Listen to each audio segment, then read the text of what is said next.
बिस्मिल्लाहिर्रहमानिर्रहीम। अस्सलाम वालेकुम वरहमतुल्लाहि वबरकातुहू। एक बहन ने मुझे ये मैसेज किया है कि मैंने ख्वाब में ये देखा कि मैं कोलगेट टूथ पेस्ट फ़रोख्त कर रही हूँ, जिसकी ताबीर क्या होगी। अगर आपने ख्वाब में ये देखा है कि आपने ख्वाब में टूथ पेस्ट या मिसवाक देखा है तो ये अच्छा, भलाई, नफ़ा और सुन्नत नबी सल्लल्लाहु अलैहि वसल्लम पर अमल करने की अलामत है। अगर आपको किसी ने ख्वाब में मिसवाक या टूथ पेस्ट दिया है तो ये माली तौर पर आपको नफ़ा हासिल होने, मकाम मर्तबे में इजाफा होने या किसी भी किस्म का आपको नफ़ा हासिल होने की अलामत है। अगर आपने ख्वाब में किसी को टूथ पेस्ट तोहफे में दिया है तो ये भी आपको माली तौर पर फ़ायदा और मकाम मर्तबा या नफ़ा हासिल होने की अलामत है।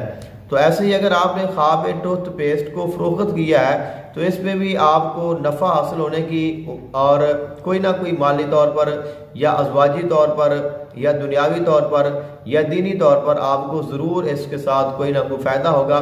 इसमें कोई परेशानी की बात ये नहीं है।